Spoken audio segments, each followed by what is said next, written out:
Greetings. My name is Luis Molina, and I'm the host of the Life Puro podcast. Today, I have Jason Ney, who is the general manager and co-owner of Fred's Bar in Baton Rouge. So with that, Jason, thanks for coming in today. I'm glad to have you. Yeah, no problem. I'm down for anything on a Thursday. Yeah. Well, before we start, I'd like to offer our guests a cigar. Do you want to cut smoke me a one cigar? up. Yeah, that'd be great. Thank you. So today we're featuring the Ashton Classic Robusto, which they actually call the Magnum. That's the name of the size. So Okay. some cigars, did you want to light it? Or Sure, yeah. Or I'll you wanna light it or explain to me the technique. I'll tell you what. Yeah. please. So this will be my cigar. So you can use a torch if you want. That's what I kind of prefer sometimes.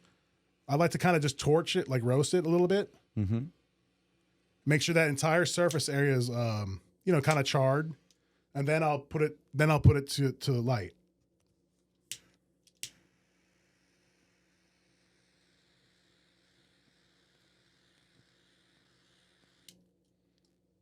So you'll see that flare up, which is natural. Then I'll kind of blow on it to make sure it's entirely lit. Now you'll see like there's a little dark spot, so that means like you can just touch it up, and it's no big deal. Okay. So it's pretty simple, but I found that a lot of people who come to us who are curious about cigar smoking, there's like the intimidation factor, but it's not really a big deal. It's pretty simple. So that's my cigar. If you want me to cut your cigar, I can. Yeah, tell me do about that. the type of cigar and Ashton's the brand. Correct. Okay. So Ashton is the brand. These cigars are made for them by Arturo Fuente, which you may have heard of. They're a well-known Dominican origin manufacturer. They're a legendary family, right? The Fuentes, and so the Levine family, they're the ones who own the Ashton brand. They're based out of Philadelphia. They contracted Arturo Fuente, the cigar company, to make them anything Ashton branded. So Ashton Distributors owns other brands like La Roma de Cuba, San Cristobal, which are made in Nicaragua, but anything with the Ashton name is made for them in the Dominican Republic by Arturo Fuente. And this is like the specific blend or line insinuates. It's called the Classic. It's their flagship line. It's very mild, very creamy, very elegant. It's considered like a high-end brand. Okay. Kind of like along the lines of Davidoff, although some people would say, especially Davidoff, that no, they're a step above. But Right. I think Ashton is a lot more approachable from a price point, as well as like a strength standpoint, where it's a good cigar for any beginner or even like the seasoned cigar smoker, especially if you want mild. Light. So yeah, it's perfect for me. So yeah, with cigar smoking, it's not like, as you probably know, it's not like cigarettes that you inhale. It's about pulling in, like dragging on that cigar, putting the smoke in the mouth in the chamber to taste it, right? Like a wine tasting, like you just kind of sip it. And as you probably know, with like wine judgings and competitions, they don't always just swallow or drink it. They just kind of taste it and spit it out. Okay. So it's kind of like with cigars, the same thing. We're not like cigarettes in that you're supposed to inhale it. You're supposed to draw it in, taste it, enjoy the flavor, and then just blow it out. But it's also at your own pace. If you smoke an inch or two or less, it's fine. It's up to you. Like, you decide when you're done with the cigar.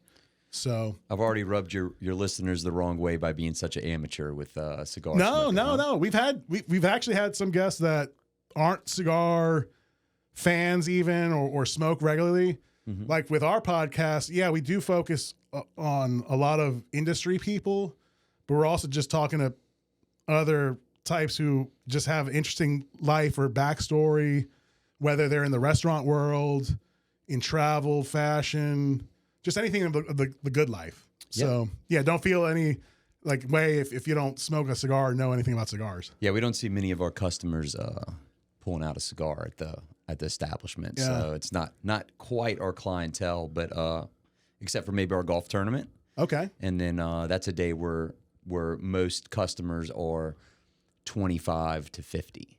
And former employees come back, and that's why the Bocock brothers actually set up a table for that golf tournament, and it was a huge hit because the golfers we had a drive-through cigar table set up. They stopped at the table, Bryant and Douglas cut up cigars, picked out some for them, gave them some like cutters and lighters, and sent them on their way. They were in and out drive through in like 5 minutes. Yeah, so, that's cool. Yeah, they've done that 2 years in a row. I need to actually text them and see if they're going to do it this year. And man, like shame on me. I should have thought of like featuring Bocock. That's like perfect. Oh man, I'm gonna get an earful from Doug now. Yeah, probably so. I'll share them. Yeah, tell him like, sorry, Doug. Hey, look, we're gonna promote you regardless on this episode. Free promotion for them now. Exactly. Well, to give insight to even cigar smokers about the Bocock brothers, Douglas attended LSU, correct? And did you know They him both before? did, I think. Yeah, I knew him from Fred's. They were both great customers at Fred's. Okay. Yep. Yeah. The whole family. There's like a ton of them that have come to LSU. Come on. Yeah. Oh. I think their niece just graduated, or a couple of them just graduated. Okay. But yeah, there's been Bococks for years making their way through Fred's. When I first started working at Fred's in 2003, there were two brothers running around at the same time. So okay, we've always been friends with the Bocock family. Yeah, that's awesome. I mean, I never knew they were into cigars until, I don't even know when they decided to get into cigars, but I think I met Douglas, now it's got to be like 4 or 5 years ago. I'll have to look. We archive and like when we receive cigars, we have the invoice date in our system, so I can actually see our first order with them. But I want to say it's now like 3 or 4 years. And I remember visiting and meeting Bryant. I met Douglas first. I met Bryant at a trade show in Las Vegas. That's got to be like maybe right before COVID. So it's got to be around 2020, I think. So I met both brothers at the first trade show I've seen them at. Mm-hmm. And, we started a business relationship, trying them out because of the LSU connection with Douglas and his roots here. And, it's cool to help promote, someone and support someone that has that, Louisiana, Baton Rouge, LSU connection. Yeah, making the cigars and having the purple and gold theme labels. They're always, that's right. They made us a cool little cigar box with our logo on it in purple and gold. And they're, they're very creative, and anytime we've got joint following, they're even doing cigar thing. They're doing cigar events for LSU Alumni Association. They've done some of their golf tournaments, and then I think they give a couple cases of cigars if the possibility of a national championship is for the teams. I don't know if that's how regulated that is or if they're supposed to, but they always make sure there's cigars handy in case there's a celebration. Yeah, absolutely. No, and that I've seen other cigar manufacturers, like for example, I don't know if you know or have heard of Perdomo Cigars. The owner of that company, he's big with Alabama. His son attended there, so like he has like an Alabama cigar, but it's not really using any trademark or any mention of Alabama proper. Right. I think I don't know if it's RTR. So it's like Roll Tide Roll or whatever. I don't know much about the SEC. I'm sorry. You don't want to get sued by a school like Bama or LSU. Yeah, for copyright or trademark infringement for sure. So but you can use colors, and I know with the Bocock Habano, that's the one that has the purple and gold color theme. But no mention of LSU. Like you wouldn't even know. They may call the gold a dark yellow. Oh, okay. Yeah, it's not really gold. But no, they don't even call it like purple and gold, or it's just the colors that they use. You have to be careful with that. Huh. If you call something or if anything to do with LSU, you stick to purple and white or gold and white because you don't even want to approach that. Yeah. Like we have some signs through a beer company, and they have to make sure they're purple and white or white and yellow, or it's better just to stick to red and white, which is the Fred's colors. You just don't want to. Yeah, you don't even like entertain any notion, any lawyers coming in. It's not worth it. Yeah. No. So, either make the shades a little bit different, make it purple and yellow, or do something to change it up a little bit. You don't want to take their exact colors for anything. Mm-hmm. Yeah. Yeah. In our world, I'm sure like the alcohol industry, just copyright or trademark infringements is constant. Stick to red and white. Yeah. When in doubt, Yeah. just stick to red and white. It's just easier for us. We don't want to get a letter or get in trouble with anything. So Yeah. So can you give me an explanation of like your background? You mentioned you started at Fred's. Like, what is Fred's for people listening outside of Louisiana? sure. So Fred's is just your I want to say typical, but when I first started working at Fred's in 2003, it was your typical college bar. Mm-hmm. You know, we have an area called Tigerland where we had 5 bars, and you know, everybody had their little crowd and did their little specials, and it was, you know, pretty good. And you know, we had about 20 employees, and you know, great atmosphere. Like started working there. I just needed money in college. I was cutting my own hair. I was got $50 a week from my parents, and I was, you know, eating a lot of Mr. Gaddy's, which is the college all you can eat pizza place. Did you go to LSU? No. Okay, I attended University of Notre Dame. Yeah, so you would go to Gaddy's, which was right off of campus. You'd pay $5.99 for all you can eat pizza and just try to make it for 2 meals. You know, try to do it around, wait as long as you could for lunch, and then, you know, it was an early dinner. So if you were on a budget. And anyway, but I started working there in 2003 when I was a junior, and then kind of worked my way up a little bit, and then graduated. And then by that time, my role at the bar became more full-time. Okay. Probably still only averaging 35 hours a week, because we only open at 8 p.m. and we close at 2 a.m. So even if you worked, and we couldn't open on Sundays, even if you worked every hour we were open, it's still only 36 hours. Oh.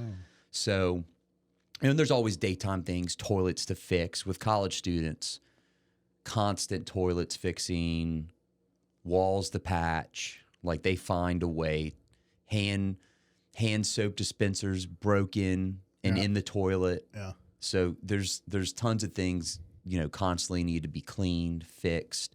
And so anyway, I really enjoyed my job. I come from a service industry background. My dad worked at Brennan's in New Orleans.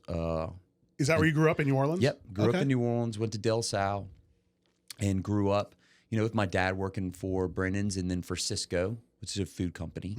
And my mom was a nurse. So that's kind of in the service industry. Right. You know, you're just dealing with, you know, it's the same thing. You're helping people out and making sure people are comfortable and happy. And I guess that all kind of rubbed off on me, and Fred's was a great fit for me. So just seemed natural. There was only about 2 or 3 hours a week that wasn't fun. Yeah. Or wasn't, you know, the time. Exciting. Yeah, exactly. So, and then you're getting paid to hang out with your friends. Like, your friends are just on the other side of the bar, but you're kind of doing the same thing you would be doing on the other side of the bar. Yeah. Like, even when employees at that time were off, they wanted to come and work. You know, if you had to take a bathroom break, there was always an employee that, ooh, I'll jump back there real quick and help out. Yeah. And so when you like your job and you enjoy your job, it really makes life interesting. And so I graduated in 2005 and then just found myself really not wanting to leave. Yeah. Sucked you right in, huh? Yeah, pretty much. Yeah. Or I gravitated towards it. Yeah. You know, just as much.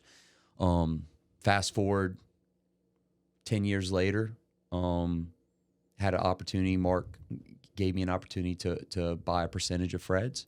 And then I kind of had to make the decision whether it was going to be my future, you know, because at that point it was still kind of like, at 30 years old, you could go do other things. Like, you're not 50, you know, so there could have been and you're just, you know, I mean, being just like, you're in sales and you're just talking to people. So it's not like you're in this corner to where the bar business is, it's just with anything else. It's just relationships and talking to people, whether you're selling beer or alcohol or you know, anything else that involves. It's just being a salesperson, or tractors, whatever. It's just talking to people and understanding, trying to find out what people want or what they need in relationships. So anyway, so I decided to stick around and set myself up some ground rules that would be advantageous if you're going to make a life out of the alcohol industry or working at a bar. You probably need to set up some ground rules. You know, like for you, you know, you don't want to get into a spot to where you're smoking 6 cigars a day, or I don't know how many is a lot or unhealthy amount. So you probably set yourself up some ground rules. Oh, keep cigars at work. You know, like you would keep cigars at work, right? Right. I keep alcohol away from work, right? Because I've got to, you know, so I have to make some separation. You know, hey, no drinking while you're working.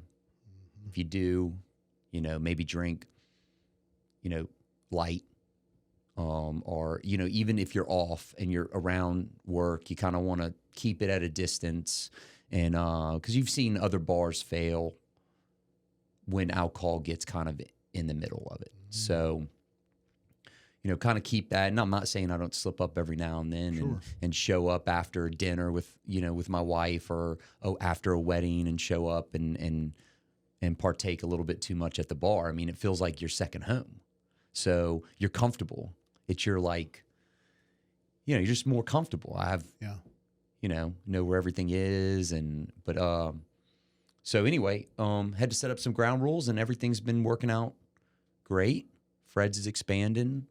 You know, the goal is very simple with our students is I rely on having, right now we have 80 employees. So I rely on I have to take advice from my 80 employees, because they're my target audience. So if you just make sure you listen to your employees and what they think will work, even at my age 41, I still kind of have an idea of what the students want. So that's the main thing with the college bar that separates us from a bar that has all ages clientele, that you want to kind of stick probably traditional and keep everybody, you know, stay traditional, not change things up too much and things like that. But we have to change and evolve with the generations. So it's exciting, because you just, you know, one year DJs could be big. The next year cover bands could be big, and you just got to try and stay ahead of it a little bit. Yeah. And now a big thing is to get DJs that are mainly social media. Oh, wow. That DJ. Instead of DJs that are good with social media, we've been getting TikTokers and people that have huge followings, and then they just kind of show up and DJ, and, you know, they're good, but, you know, some of these DJs are professional. Like, they're great, right? The Vegas ones, the one that are in Vegas, and they're getting, you know, chain smokers, and they're getting paid $100,000 per show and things like that. But so we're, you know, constantly trying to see what's new, and, you know, or what's old. Like Sean Kingston, we just got booked Sean Kingston. Like, he wasn't, you know, he's making a resurgence, and a lot of these college students were in grade school when Sean Kingston was famous, and so they love Sean Kingston. Wow. So sometimes you get some throwback artists that kind of disappear for 5 or 6 years. You're like, you know, which makes me happy. You know, we played Sean Kingston all the time at the bar. Yeah. You know, I mean, that's better to me than most artists. I mean, so I love it. Who's another one that kind of made a resurgence? I know some Waka Flocka, 3-6 Mafia, Yin Yang Twins. They all had stints where they were on MTV a ton, and they've made resurgences here and there. So we have to kind of dial it in and see what's going to be popular, because some of these artists cost $35,000, and then you might lose $10,000 if you kind of bet wrong. Yeah, if you don't get those, you know, seats filled, or I don't know if they have seating for those kind of events. I guess it's stand up, but, you know, if you don't make the sales at the door, you're in the hole. Or if it drizzles that day and you didn't do enough sales up front. So it's kind of a risk, but you have to keep things entertaining, and we try not to focus everything on alcohol. We don't want to just be a place to drink. We want to be a place to watch concerts. Maybe you come on a Thursday and you don't drink that much. Like, we have a Battle of the Bands with LSU Tiger TV, huge successful event. We do 18 and over for that event, and not too many people are drinking. They're not big drinkers. They're just there to enjoy the bands. We do like 5 or 6 student bands, and it's a great event. So try to keep it fresh. Try to always, listen to what our employees think is going to be cool 6 months from now, because things change very quickly. Like when I first started working at Fred's, you sent Tiger Weekly and the school newspaper your events for like 5 months ahead of time, and that was it. You were done marketing at that point. A week before or 2 weeks before to go to print, they'd make sure that your ad was approved, but that was your marketing. And then pass out flyers on cars. Now I don't put my marketing out till like the Tuesday before, because anything can happen. Especially with people like consumers' short attention span. Yes. With the social media. So it sounds like I graduated college in 2003, and you and I guess are around the same age. I grew up in Metairie, attended Brother Martin. And so you and I kind of were in the time period in this country or in the world where we didn't have social media. It was before the smartphone, but we are kind of bridging this gap into like now the way things are done now with this emphasis on social media, podcasting, which is what we're doing. Yep. Instagram, TikTok, you mentioned. So it's interesting how you have had to adapt and change your marketing approach. Yeah, like I didn't even own a computer 10 years ago. I just used the Fred's office computer for anything I needed. I had to learn how to do graphic design. Well, somebody had to do it. Someone was going to be around. Yeah. You can't just get an employee. Like our employees leave before they turn, like when they graduate, they pretty much leave or within 6 months of it. So you got to keep that kind of, like you can't just find people to do that really. So I had to learn. Yep. And then, for somebody that didn't have a computer and paid all their bills through their cell phone, picking up graphic design and doing all that was tough. But now it's, I use it all the time.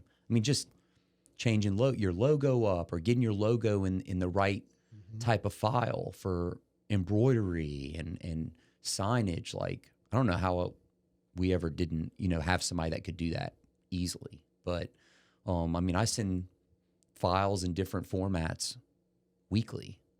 We're getting decals put on our food trailer. Like, you can't just pay somebody to do that every single time. You need it to be in a specific format. So it's been really useful and fun and gives me some computer time, but not too much, 5 or 6 hours a week at the computer. And then, the rest of the time I can pack cases away or set up staging, set up lights and speakers and things like that give me a little bit of exercise and it's a good balance working at a bar. You're always fixing something or, it's as not athletic, but you can, if you're like, hey, I'm not working, I didn't work out at all this week. You can find things to do at the bar to give yourself a workout. Yeah. Moving beer around, rotating beer, things like that. So, even doing big crawfish boils, I burn a ton of calories. Thousands of pounds of crawfish boils that we have in the spring. Having to lift that. Oh yeah. Every sack. How many pounds are you doing a boil? Like 1,000? For our golf tournament, we're probably gonna do 4,000 pounds that day. Holy cow. Yep. We have a sorority event in the morning, and then we have a fraternity crawfish boil, and then our golfers are going to be finished around 5 p.m. from the LSU golf course. Okay. And then we'll boil for them. Oh, man. Did you hear? Have you been keeping up with crawfish? Yeah. And I got something to add to that, but please. Why don't you expand on that? No, now look, you don't know. Every year there's a shortage of crawfish. I know. It helps drive the rates high. So you never know of. Well, I'll tell you what I've tell heard. Me what you know, because I don't know have much. a dog in the hunt. I don't know anyone in the crawfish industry. So I'm just telling you what I heard from. So I was in Interstate Batteries last week. I had to just get some service done on a marine battery. And I was just waiting in line. And the customer in front of me was talking to another client and just He just started like publicly like letting the air out or airing out grievances. Yeah, I'm a crawfish wholesaler, and man, I don't know if you guys have been keeping up. This year's gonna be real bad. And so the guy he was talking to said, started pressing him like, what do you mean? Like, what's going on? Man, like, we're seeing a lot of things going on right now that just the industry hasn't seen. Number one, the drought was such an impactful thing in the summer of 23, where the crawfish ponds that out, I guess, in Acadiana, you know the deal, and basically kind of explaining for people outside the state of Louisiana who's listening in right now. Some crawfish, your commercial crawfish, are mainly farm raised in these, like, I don't want to call them ponds, but these fields that they kind of build little levees around. Yeah, and they're flood shallow it. ponds. Yeah, I guess they can also be used for rice farming. Yep. So apparently with the drought, it was so severe, like the waters got real hot and killed a lot of the supply. So you had that.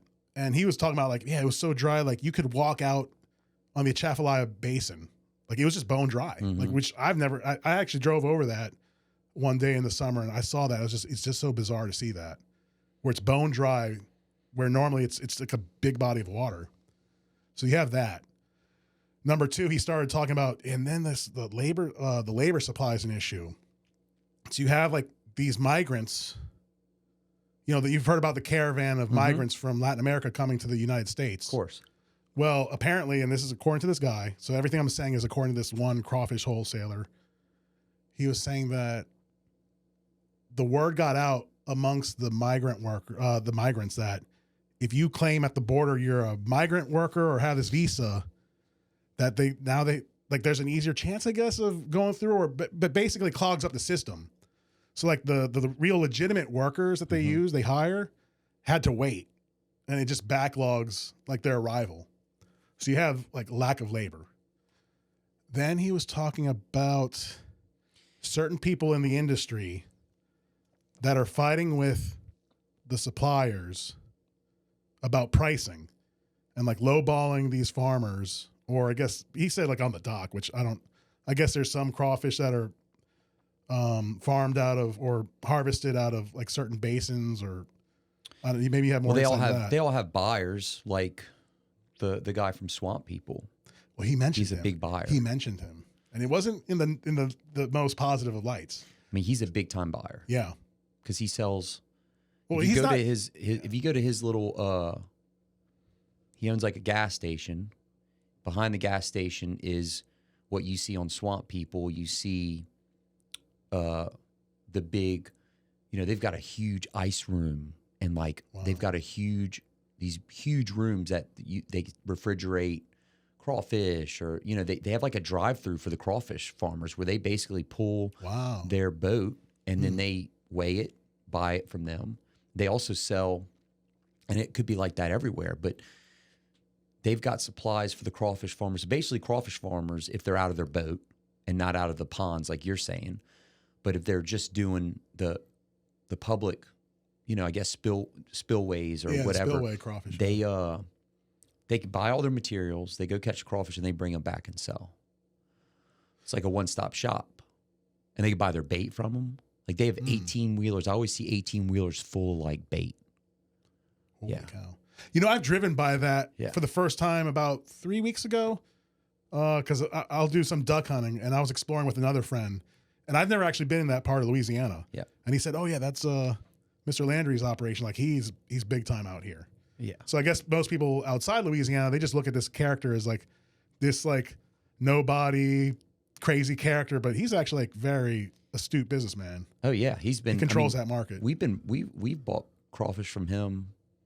Mark, who's owned Fred since '82, my partner, he's bought crawfish from Mr. Troy 15 years before he was ever on Swamp People. Yeah, like that was who he called. Wow. On the landline, he's like, "Hey, I need crawfish this week." Nice. So, and his brother was always the one to drop it off. His brother looks very similar to him. Okay. But great people. But I have a feeling all the crawfish people kind of talk and try not to. I mean, same thing with bars and restaurants around town. I'm sure. Like, what are you doing charging? You your prices are too cheap. You're making us, let's all, or I don't know. I mean, I'm sure. Yeah. The beer companies, if somebody goes up on their beer, I'm sure the other companies like, Oh, yeah. let's go up. Yeah, let's go up too. 3 cents a case. If they just went up 3 cents a bottle, we can go up 3 cents a bottle. Like it makes sense. They set this new benchmark, so let's all kind of you might as keep well in tandem. if they're getting away with it. And then, but really, the beer prices haven't really, beer and liquor hasn't gone up as much as everything else in the country. So I'll kind of give my insight into our industry in the cigar world. This past 2 years, we saw the highest inflationary rate from a percentage basis, like pretty much ever, at least in my time working in the industry the last 20 years. On average, you can expect cigar prices to go up about 1 to 3% every year. But the last 2 years, every year it's around 5 to 10%. And all the manufacturers are doing that. So I kind of wonder, is it really, like, is everyone's cost of doing business going up that much? Or did a few leading suppliers do that, and then everyone else thought, oh, if they can do it, let's all do it. So like what used to be like the average $8 to $10 cigar, now that cigar is like $15. That's like the new norm. Not surprised. But they're all doing that, right, in the cigar world. Well, yeah, I mean, look, our prices have gone up since COVID, and nothing will drop down. Our insurance doubled, and we haven't had any claims. Yeah, but it's doubled, just like that. And so, our oranges. So we go through, for those listening, our signature drink for the last 40 years has been a screwdriver, which may not seem too complicated now with, all the mixology going on at bars and restaurants, but we've been squeezing our fresh oranges. Screwdriver's just vodka and orange juice. That's it. But we've been squeezing our fresh oranges for screwdrivers for 40 years. And something about squeezing the oranges fresh and not going through the process that some of these orange juice companies do. I don't know if they pasteurize it or whatever they do to it takes away some of the flavor. And it's just not as good. Like you can go buy the most expensive orange juice at Whole Foods, and it just isn't as good as us squeezing oranges. Yeah. But now it only lasts 5 to 7 days. So yeah, it's very perishable doing it that way, huh? Yeah, you can imagine why it doesn't make sense for I mean, by the time they get it to us, it would only get 3 days on the shelf. You would never, ever buy a gallon of orange juice or a half gallon of orange juice when it goes bad that quick. But for us, it makes sense, and it's delicious, and it's just... It separates your product, though. Yeah, but it differentiates it, right, as a premium product. Yep, and over COVID, the oranges that we were buying went in these COVID... Our particular size orange that we have to buy that fits in our machine, a 113 count, we're going in gift baskets for people. Not gift baskets, but they were going in food. Over COVID, the government was sending food pantry boxes to people. And I don't know all the details, but that size orange, you'd have all the different size oranges, but the size orange that we needed went up, $10 a case from 20 to 30. And we had no choice but to buy that size orange because our machine only took that size. Now, since then, a new juicing company came out with a juicer that you can change out the parts. Oh, cool. To where you can do limes, grapefruits. So we switch juicers to adjust so that now when we make our decision on which orange to buy, we can look at all the different sizes. And so, hey, let's go with the bigger orange this week. It's cheaper. Yep. It's not ideal, but it doesn't quite juice as much. But let's put it in our spreadsheet and see where we're at, And then the produce company we use brings in if we find a good deal, they'll bring in a huge truck. And the oranges stay good for like a month if they're refrigerated. Oh, okay. So the oranges take a while to go bad. But once you juice it, that's when it immediately starts to degrade. It oxidizes and corrupts pretty fast. Exactly. I'd say if you don't take the cap off the gallon, you get like 10 days. Okay. But as soon as you start pouring out of it and putting it in your fridge, the air exposes to that. Yeah, it starts tasting like you just brushed your teeth. Okay. And then, you never want to drink orange juice after you brush your teeth. I'm sure people have made that mistake. Yeah. But yeah, like you're saying, the cigars have gone up. Everything's gone up. I mean, and going back to the crawfish thing, the other factor I forgot to mention was that, remember we had that freeze for a few days? They got in the 19 degrees, and that's really cold for Louisiana, and it's in the lower 20s. That factor too hurt the crawfish suppliers because that's going to delay the supply. No one's going to want to go out and harvest crawfish in those conditions. Nor, I guess, I don't know if they can, because I don't know if the crawfish go back to burrowing. I don't know the biology of it. But the point I got from that one little, and he sounded like a small-time wholesaler, so he probably had some beef against, like, the Troy Landrys of the world. But, I mean, kudos to the Troy Landrys of the world that they've been in business so long. They know the angles. They protect their interests. Like, I never faulted that. And then you have the other thing of, like, people outside Louisiana willing to pay stupid prices for what we locals are used to. That kind of sets, increases the pressure to raise those prices. I mean, Troy's got his expenses too. I mean, he's Right. got these big 18-wheelers coming in town. Yeah. Over COVID, it costs twice as much to get a shipment from California to Louisiana than it did before. Mm-hmm. I mean, the truckers were making bank for about a year or two. They were crushing it. Wow. And he's got his expenses. I mean, he's got labor, and but just from my personal experience, so I live on a Bayou Paul Road, which is just right outside of it's in St. Gabriel. Okay. And the drought was definitely a thing. I mean, It was apparent over there too, huh? Yeah, even my backyard always stays a little bit wet, way in the back, and it was dry. I normally I peel out of my lawnmower a little bit every now and then, and it was dry. And then when I was able, and I have crawfish, the little crawfish. Yeah. Out there, yeah. Yeah, Mm-hmm. and normally I have to sharpen my blades because I hit those little crawfish. Little towers. The little towers, yeah, that's good. Yeah, exactly. And soil normally or mud. I hit those with my lawnmower, and it dulls my blades. Oh. I didn't really have that issue this year as much as I normally do. Like I didn't have to sharpen them once.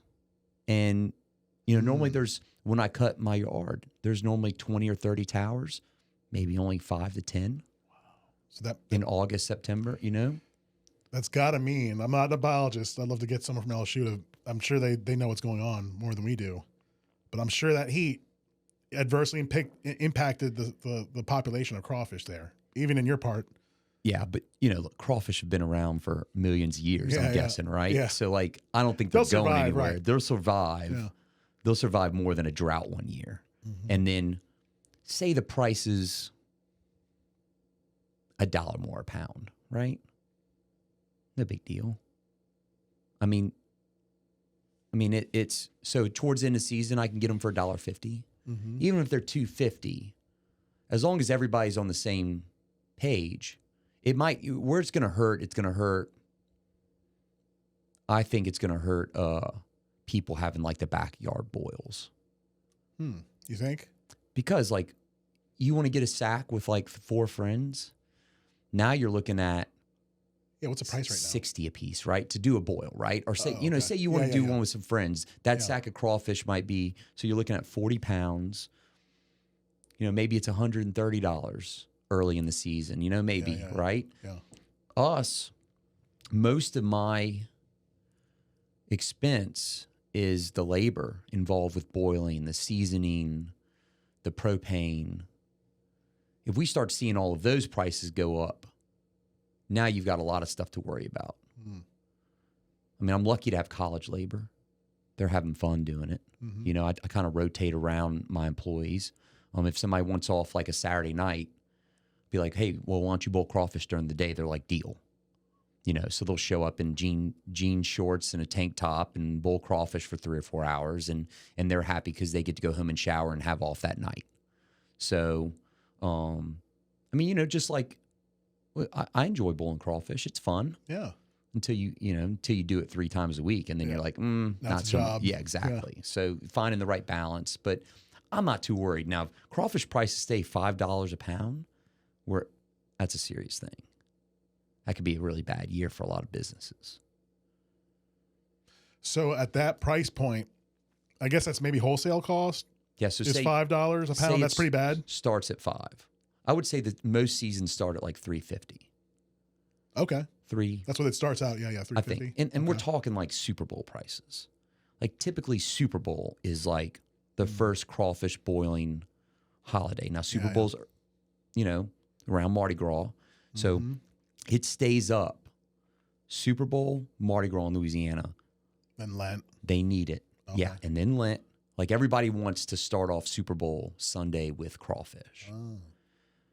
And then the prices kind of stay high. And then for me, with college budgets, I normally start getting into it more St. Patrick's Day. So like middle of March. Okay.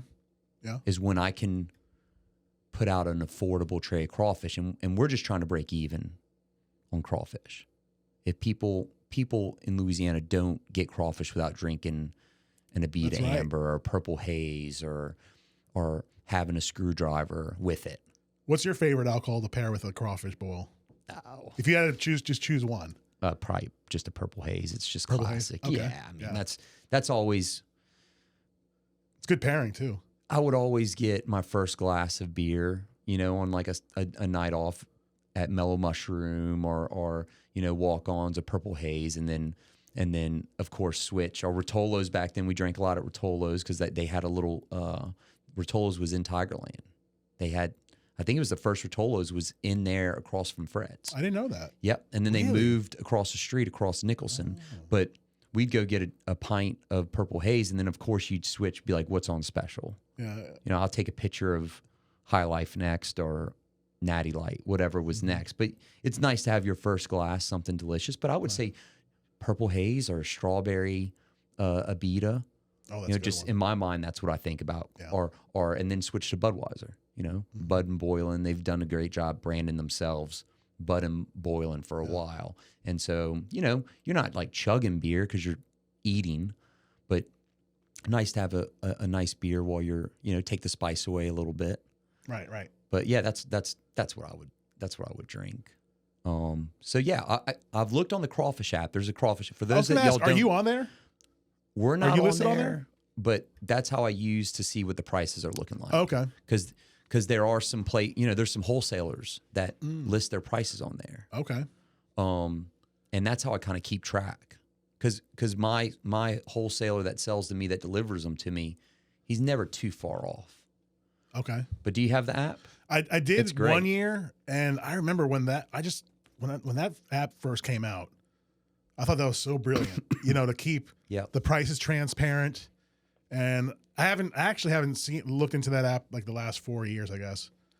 But it's an awesome concept, and I guess it really only works in Louisiana.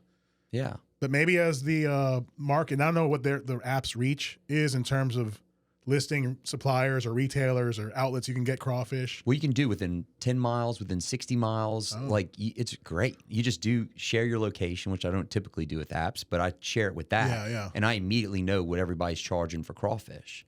And it's so simple. And I actually tell a lot of my customers, for some of these boils that I was talking about for our golf tournament, like the sorority and the fraternity, they're ordering the crawfish. I'm just, they're like, how much is it going to be? I'm like, I don't know. I say, collect $25 a head, but it may only end up being 17. And then they can use that budget for a band or a DJ or, whatever they want to do to make their party. If crawfish prices are high, they may just be, crawfish might be, and house music may just be what is their party. Yeah. It's a lot of parents events. We have a lot of parents events at Fred's where it's like parents come in. The sororities and fraternities will have a parents events all weekend, and then they'll have a crawfish bowl either at Fred's or another bar to pair. They want to have activities set up for their parents all weekend. That's cool. Yeah. And they'll probably have something at the house, at the sorority house during the day, and then everybody will kind of come to Fred's and kind of let loose a little bit. Mm-hmm. And then have a band, have crawfish. They get to see kind of the college experience, especially if the students from out of state and their parents don't know much about, Baton Rouge. Yeah. So, but yeah, tell them to just, hey, keep an eye on the crawfish app and then add, X amount to that for labor propane tray. We always include cane sauce on each tray just for dipping. You know, have you ever? Oh yeah, yeah. So wait, you can buy. I didn't know you could just buy the by cane the gallon. sauce. Oh wow. You get by the gallon, and then you get the little souffle cups. Oh come the on. little paper souffle cups. Okay. Or we use just little plastic shot cups. Oh, okay. 2-ounce shot cups, and then we have like a table set up, and I'll have an employee. You know, we'll have one employee giving the tray, and then the next table will be somebody like pouring the sauce. Hey, would you like sauce? Would you like corn, potatoes, etc. So we kind of, that's the way we can bring, you know, cane sauce, Cane's lemonade, perfect for a crawfish boil. Oh yeah. Yeah. So we'll get like on a Friday or Thursday, we'll get like 20 gallons of cane sauce made. We have to order it ahead of time. But they do sell it. Most customers, if they don't know we have cane sauce, they'll show up with a 32-ounce. At Cane's, you get a 32-ounce drink cup full of cane sauce. It's on the menu. Oh, okay. And so that's a nice sauce to dip the crawfish tail in? Yeah. I've never actually done that. Yeah, and other restaurants make their own. Like Sammy's has a play on it. Okay. It's a little bit different. I don't know what part of Louisiana that originated from, but since I was in college, Sammy's you could always request a side of sauce. Or they ask you when they drop your tray off, would you like sauce? And you're like, yeah, of course. Yeah, yeah. If nothing else, dip your potatoes in it. I mean, it's mayonnaise and ketchup. Like, what's there to complain? Yeah, with some pepper and. Yeah. I mean, that can go good on anything in Louisiana, right? Mm-hmm. So going back to the, like with Fred's reaching out to the demographic, right? Obviously, college student. That's cool that a lot of fraternities and sororities will pair up with Fred's for events. I mean, I'm sure that's a big part of the business operations for you guys, huh? Like during the fall and football season? If they work with my schedule, it's great. I mean, for them to throw these events at their fraternity house is a huge pain. Oh, wow. Like, imagine setting up just for a party, staging, barricades. Like a lot of these artists, they've got criteria that needs to be met when they come to a fraternity house. Like they're not going to just let you put them.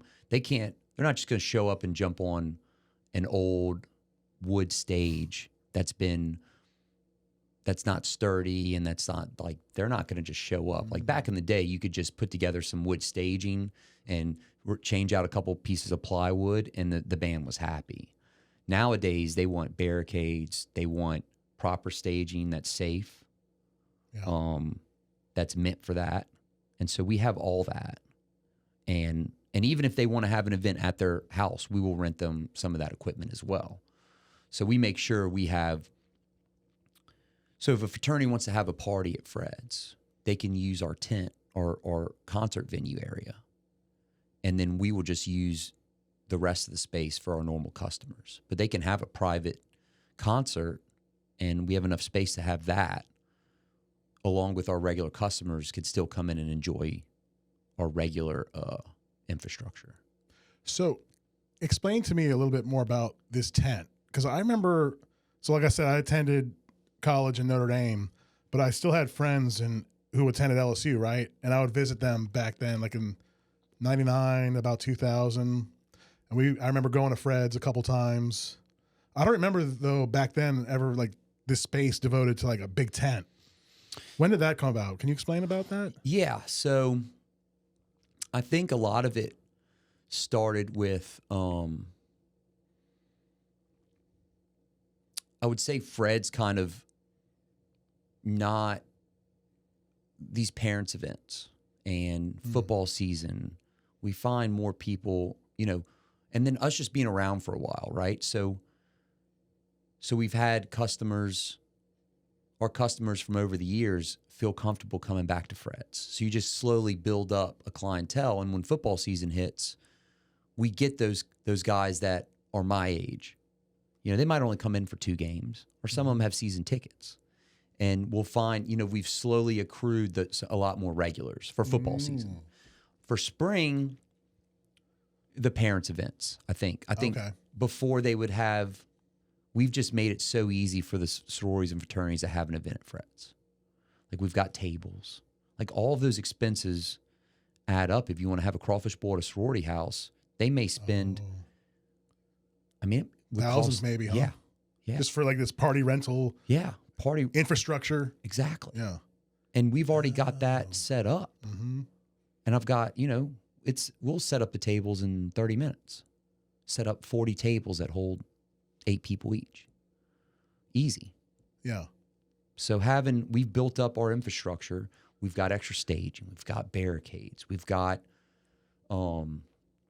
extra fencing. We've got, more speakers now. Like it's just, we've got a lot of stuff in storage that we can pull out for events like that over the years we've just accrued.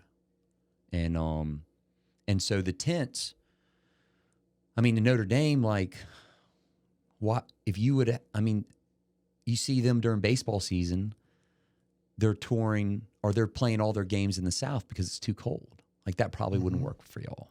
Right. In like April. And we didn't really have a Fred's, at least when I was attending.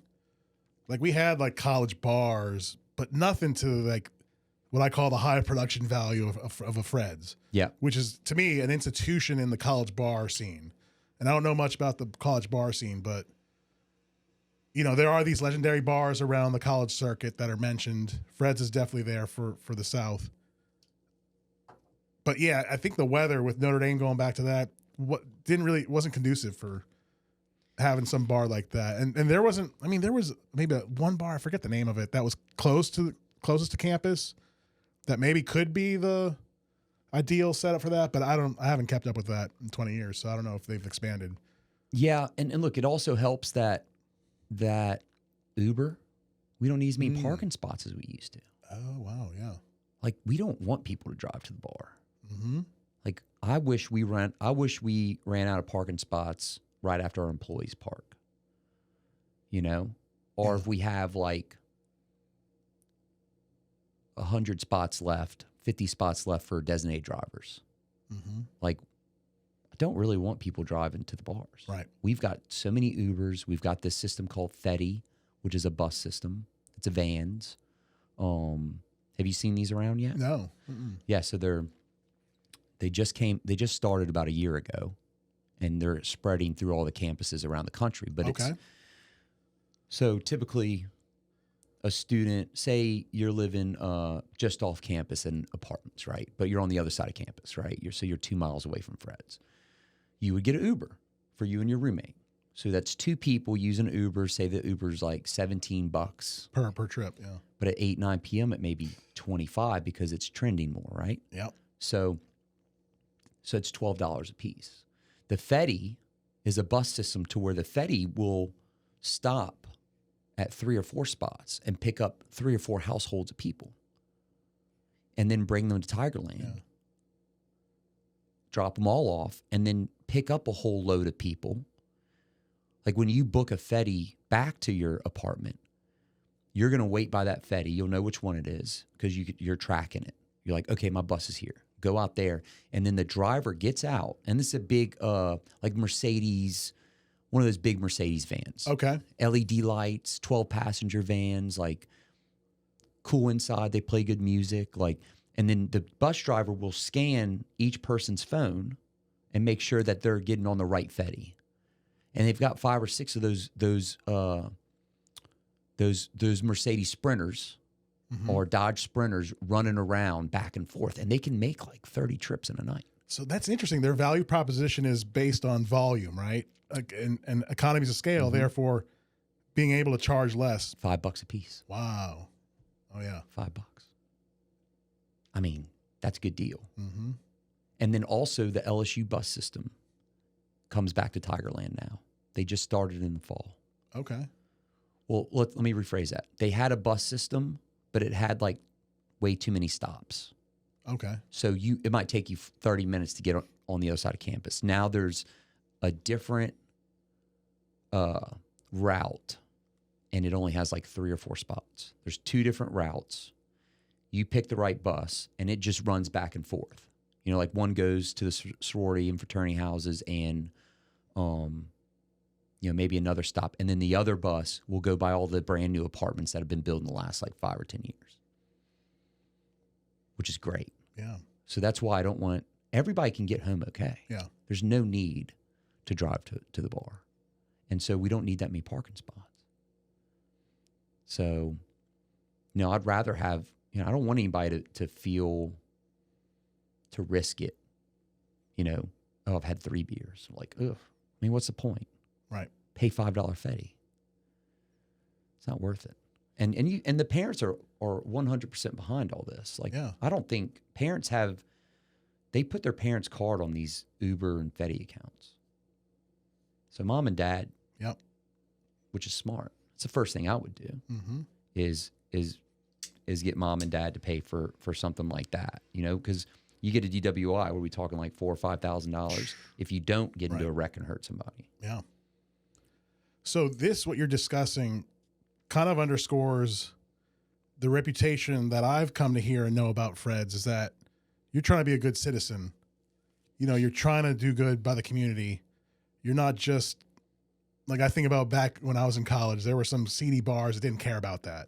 They didn't care about the community. They didn't care about creating a responsible, just, having fun still, but like maintaining a responsible environment for patrons.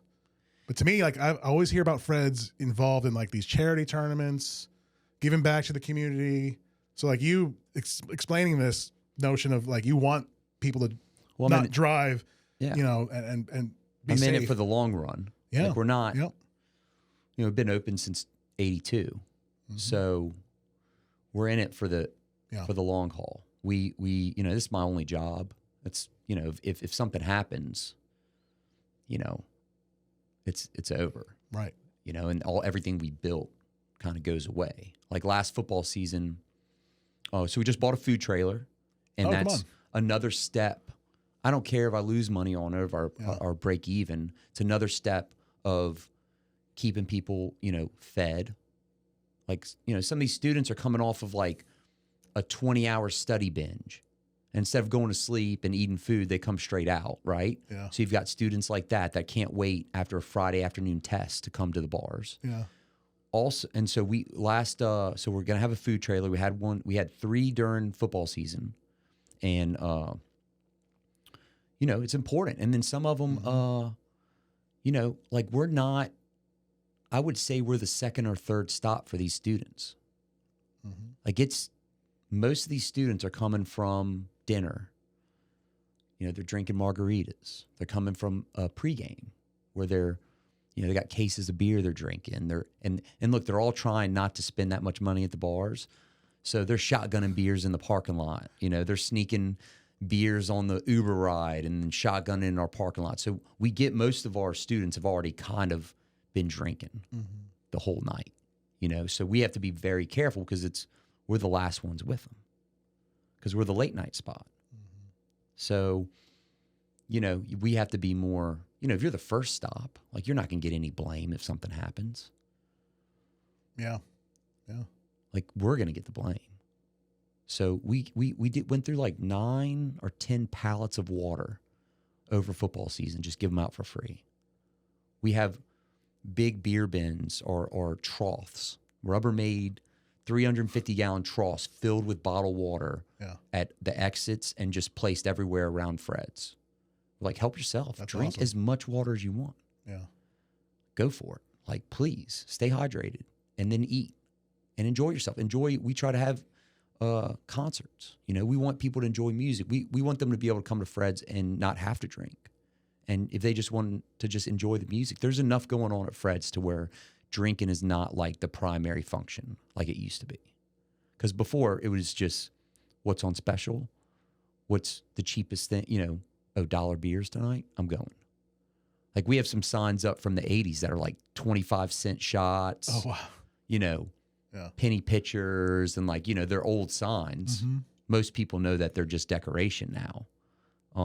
But every now and then somebody will be like, "Ooh, I want that." We're like, no, like our cup costs more than that now, and ice. So, we try to focus more on entertainment and bringing value in ways that other bars can't provide value.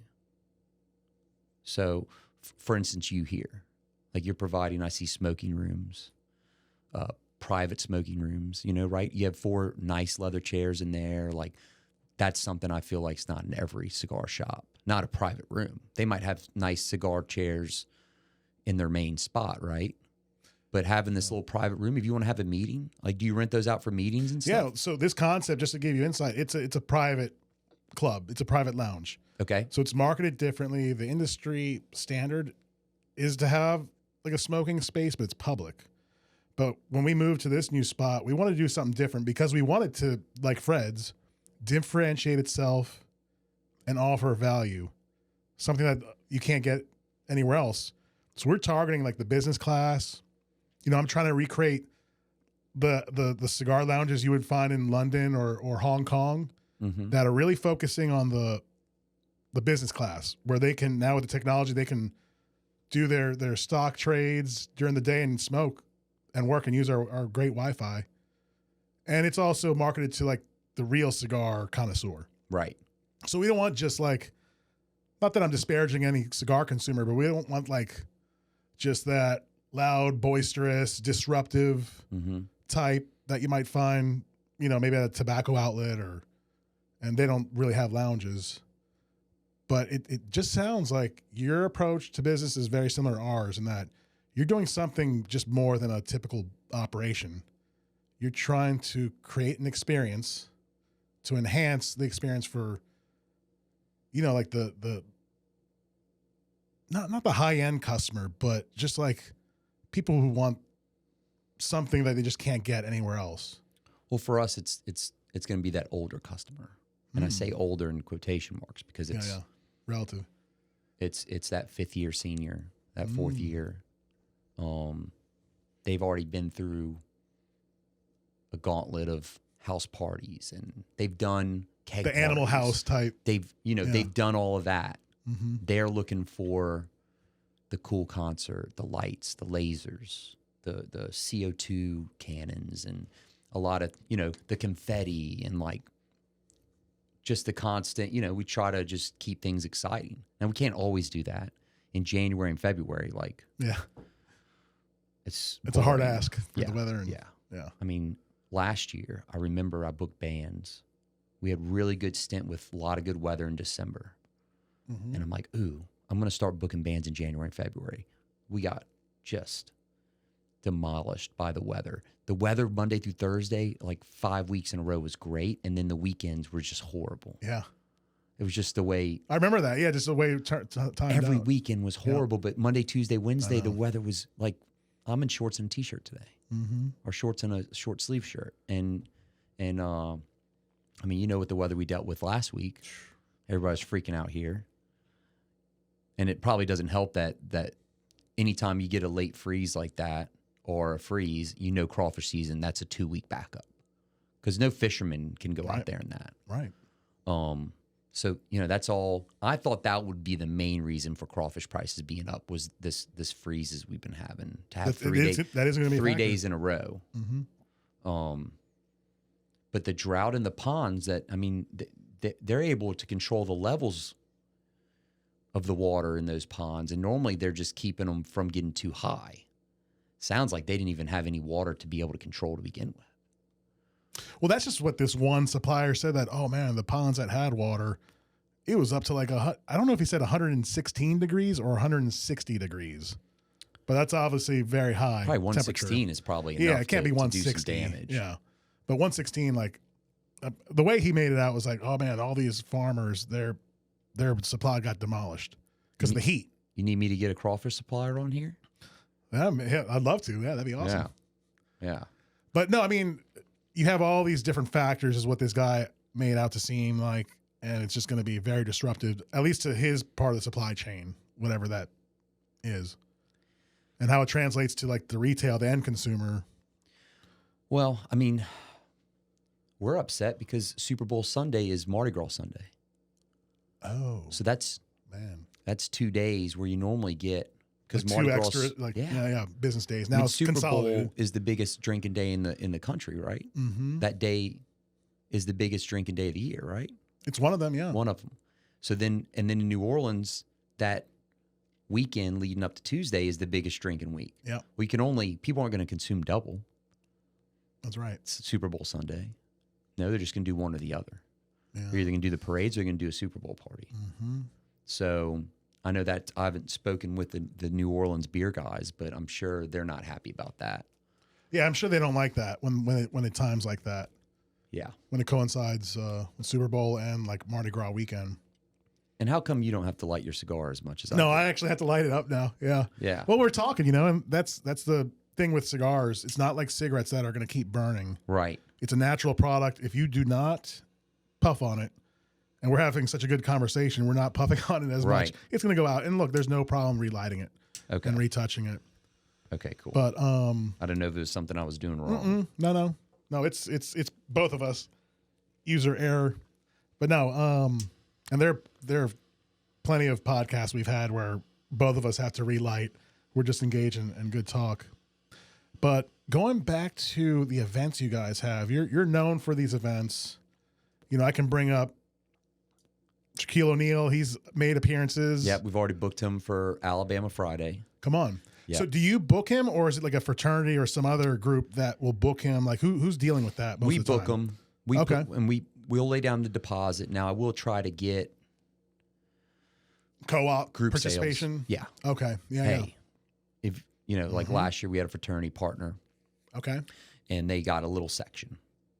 Oh, cool. And, like their own little VIP section next to. We have a little VIP section. Then they had another VIP section, so they were able to. And then with that co-op, I will. Maybe they want a particular opener. The guy that's in their fraternity that they want to see. Yeah. Be like, hey, you can open up for Shaq. Shaq doesn't care. Shaq's there to have fun. Yeah. But that's a huge day for us. That's fun. A lot of fun. And the value he brings to Fred's, because I don't know what his rates would be for another college, or if that would make sense at a Michigan or a Florida State. It might not be as cool. But we have people trying to jump the fences to get into that concert. Come on. Yeah. Oh yeah. But it makes sense with him participating with Fred's, in that you have the institutions of Shaquille O'Neal, Fred's, intertwined with LSU. It just makes sense. Yep. Like it's just like a perfect marriage of these components. And so, like, to your point, it might not work at a Michigan or wherever else. Well, and Shaq's time is very valuable. Mm-hmm. Oh yeah, he's being pulled apart. Like that's why we booked it so early, because he's going to come in for one LSU game. So we'll reach out early and we'll go, hey, listen, what weekend is he coming in? Because his time is very valuable.